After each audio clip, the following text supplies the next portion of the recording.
Hi kids, hope you've had a good week. I know someone who's had a birthday this week. Jonathan Hydes turned 7 on Tuesday. Happy birthday, Jonathan.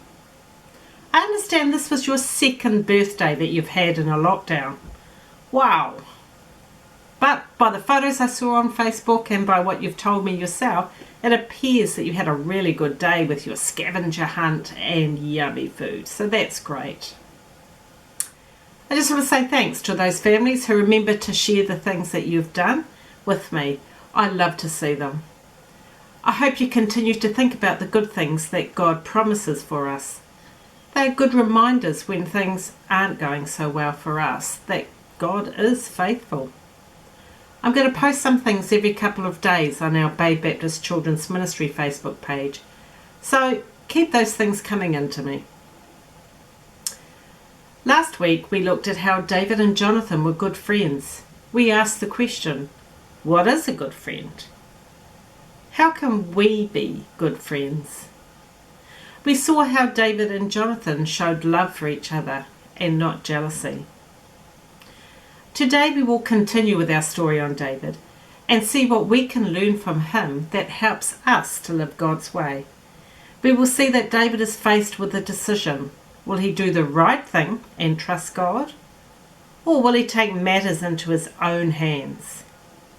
Here's our story for today, taken from 1 Samuel chapter 24. King Saul was trying to kill David to prevent him becoming the next king of Israel.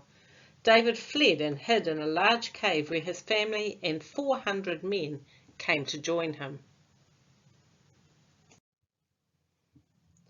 One day King Saul was told that David was nearby, and he thought, "Ha, this is it, we have him trapped now."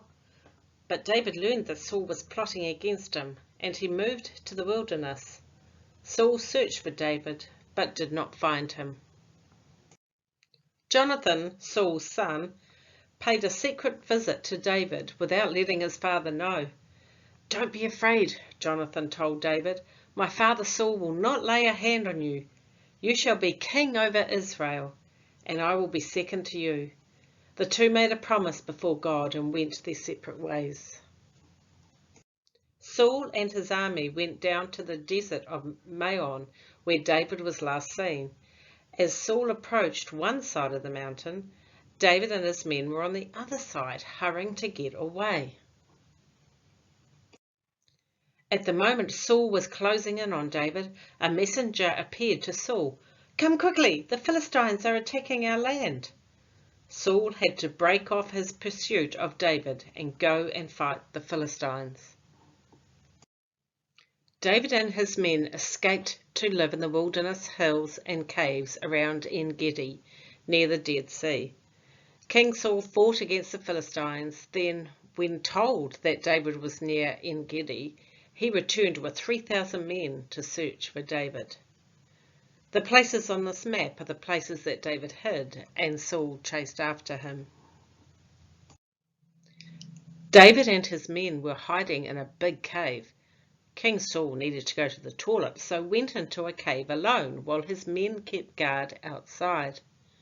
The funny thing is, it ended up being the same cave in which David was hiding. Saul didn't see David and his men because they were hiding far back in the cave, but they saw King Saul.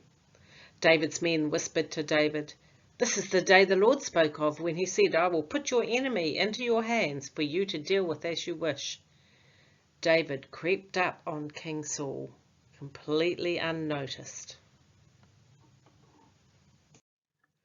But instead of killing Saul, David cut off the edge of his robe without Saul even noticing it. "The Lord forbid that I lay my hands on the king he has anointed," he told his men, and he stopped them from attempting to kill Saul. David went out of the cave and called out to Saul, "My lord, the king." When Saul looked around, David bowed down with his face to the ground. "The Lord gave you into my hands when you came into the cave, and my men wanted to kill you. But I spared your life, as you are the Lord's anointed. Look at this piece of robe I cut off. I have not wronged you, but you were hunting me down to take my life. May God judge and decide between us. May he deliver me from your hands." Saul asked, "Is that you, David?" And he wept aloud. "You are better than me," he said. "You have treated me well, but I have treated you badly. The Lord gave me into your hands, but you did not kill me." King Saul told David that he now knew that David would be the next king of Israel. He asked David not to kill his descendants or wipe out his family name when he became king. David promised he would not kill Saul's descendants. King Saul then returned home, but David stayed on in En-Gedi. Did you notice how David chose forgiveness for Saul and not revenge? He could have easily killed Saul, and then he would be king. Everyone around him was telling him to do it. But he knew that was not what God would want him to do. He trusted God and believed in his promise that when the time was right, he would be king. David did what was right by honouring the king and not taking revenge on him. You know, that is not the only time that David spared Saul's life. There is another story found in 1 Samuel chapter 26. David is aware that Saul is still hunting him, so he finds out where Saul and his men are camping. Quietly, David sneaks into Saul's camp while they are sleeping.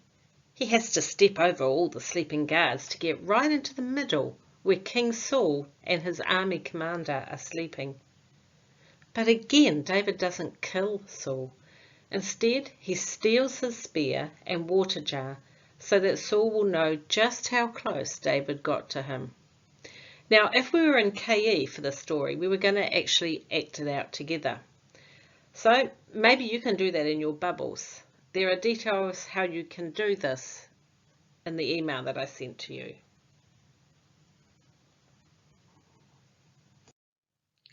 It's from this story that our memory verse comes from, when David says to Saul, "The Lord put you in my power today, but you are his chosen king, and I wouldn't harm you. The Lord rewards people who are faithful and live right." That's found in 1 Samuel chapter 26, verse 23. If you learn this verse, you will be able to get this new collector card, which sums up our 2 lessons on David about living God's way.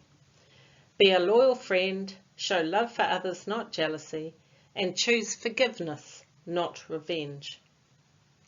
Well, that's it for today.